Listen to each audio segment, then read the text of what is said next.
नमस्कार, मैं एम.के. पांडे। हमारी धारणा पर आपका स्वागत है। प्राचीन भारत के महान कैरेक्टर, महान चरित्र चाणक्य किसी परिचय के मोहताज नहीं हैं। उन्हें शायद ही कोई ऐसा पढ़ा लिखा व्यक्ति होगा जो न जानता हो। तो हम उनको इस तरह से यहाँ प्रस्तुत नहीं करेंगे कि वो कौन थे। उनके बारे में सभी जानकारी उपलब्ध है और हमने भी पीछे उनके संदर्भ में 2 वीडियो बनाए हैं। आज इस वीडियो में हम आपके समक्ष 2-3 बातें रखेंगे कि चाणक्य ने जब सिकंदर को भी ललकारा और घनानंद को भी ललकारा, वही प्रसंग यहाँ उठाया जाएगा, क्यों ललकारा था। तो आप ध्यान से सुनिएगा, एक एक शब्द सुनिएगा। अगर आप हमारे चैनल पर नए हैं तो आप हमारे चैनल को सब्सक्राइब भी कर लीजिएगा। इस वीडियो को लाइक और शेयर जरूर कीजिएगा। हम मूल बात पर आते हैं। आप एक एक शब्द सुनिएगा, आपको बहुत अच्छा लगेगा। बहुत अच्छा प्रसंग हमने उठाया है। आप चाणक्य को जानते हैं। चाणक्य प्राचीन शासक, ईसा पूर्व 322 में जिसने मगध पर अपनी सत्ता स्थापित की थी, चंद्रगुप्त मौर्य के गुरु, वही चाणक्य जो प्राचीन तक्षशिला विश्वविद्यालय के प्राचार्य थे। उन्होंने समय समय पर न जाने कितने शिष्यों को उन्होंने पढ़ाया लिखाया, योग्य बनाया।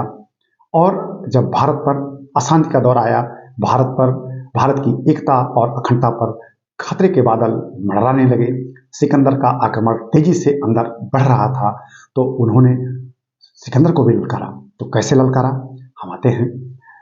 तक्षशिला विश्वविद्यालय दुनिया के प्राचीन विश्वविद्यालयों में एक नहीं, वरन दुनिया का सबसे प्राचीन विश्वविद्यालय निसंदेह तक्षशिला है, हमेशा रहेगा, चाहे जितना भी शोध हो जाए। उसी तक्षशिला के गुरु या प्राचार्य या आचार्य चाणक्य थे। हम इसलिए कह रहे हैं कि वो इतने महत्वपूर्ण थे कि जब सिकंदर का आक्रमण भारत की तरफ बढ़ने लगा तो तक्षशिला पर भी उसने आक्रमण किया और तक्षशिला के तत्कालीन शासक राजा अम्भी ने आत्मसमर्पण कर दिया था। एक तरफ से हार हो गई। जब आत्मसमर्पण कर दिया तो हार ही हो गई, फिर उस शेषन कर लिया सिकंदर ने। गुरु चाणक्य को यह बात अच्छी नहीं लगी और गुरु चाणक्य तिलमिला गए और इसे न सिर्फ तक्षशिला भारत परम मां भारती का उन्होंने अपमान समझा।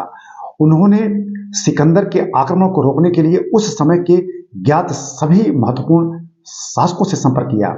उस क्रम में उन्होंने घनानंद से भी संपर्क किया था। हालांकि घनानंद से उनकी पूर्व की दुश्मनी चलती चली आ रही थी, फिर भी मां भारती की रक्षा के लिए उन्होंने घनानंद से भी पुनः संपर्क किया था। अब सिकंदर को ललकारना था तो सारे राजाओं से उन्होंने संपर्क किया। शायद ही किसी ने सीधा सहयोग करने की बात कही हो या सिकंदर के सामने सीधा खड़े होने की बात कही हो। उन्हें लगा कि घनानंद इतने बड़े शासक हैं, लगभग पूरे भारत के शासक हैं, अगर वो सामने आ जाएं तो वो सिकंदर को पराजित कर सकते हैं।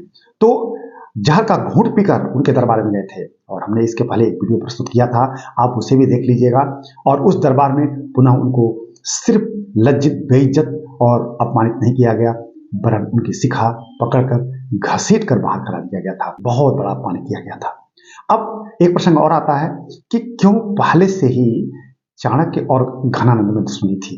तो एक प्रसंग आता है कि एक कोई यज्ञ का आयोजन था मगध में, बड़ा यज्ञ था और वो भी धार्मिक यज्ञ था और उस समय के महान विद्वानों को उसमें आमंत्रित किया गया था। उसमें चाणक्य भी गए और कहा जाता है कि चाणक्य उस यज्ञ में प्रधान आसन पर जाकर बैठ गए।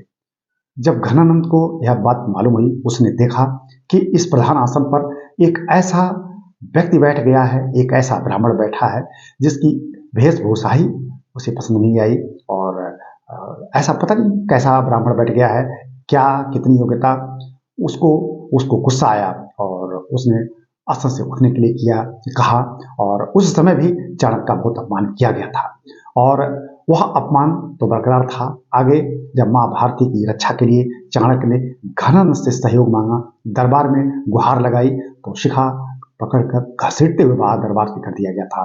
तो चाणक्य ने प्रतिज्ञा की थी। चाणक्य ने उसी समय ललकारा था घनानंद को कि मैं आऊंगा, इस मगध पर आऊंगा। पहले एक साम्राज्य जो तेजी से मां भारती को खंडित कर रहा है, एक आक्रमण, मैं पहले उससे बचा दूं मां भारती को, फिर मैं आता हूं। यहाँ हुआ ऐसा और जिसको जो मिलना होता है मिलता है और उस चाणक्य को चंद्रगुप्त मौर्य जैसा शिष्य मिला। वो भी बहुत लंबा चौड़ा प्रसंग है, हमने अपने पीछे के वीडियो में इसका जिक्र किया भी है, यहाँ जिक्र करने का अवसर नहीं है। हम सिर्फ 2 प्रसंगों पर बात कर रहे हैं, आप ध्यान से सुनते जाइएगा। यहाँ जब अपमान हुआ चाणक्य का, शिखा घसीट कर दरबार से घसीट कर बाहर कर दिया गया था, तो उन्होंने ललकारा था, प्रण किया था कि मैं मगध आऊंगा और तुम्हारे साम्राज्य को मैं तहस नहस कर दूंगा, तुमको सिर्फ गद्दी से नहीं वरन तुम्हारे साम्राज्य का मैं अंत कर दूंगा, और मैं किसी ऐसे योग्य शासक को बैठाऊंगा जो मां भारती की रक्षा कर सके।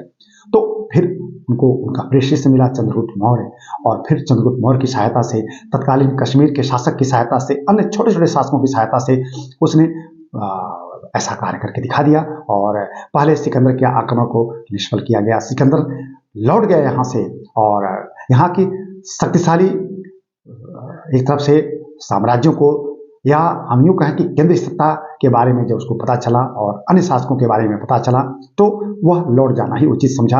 अब आगे वह कहानी बहुत लंबी हो जाती है, कहाँ गया, कैसे गया, किस तरह से गया, लेकिन सिकंदर लौट गया।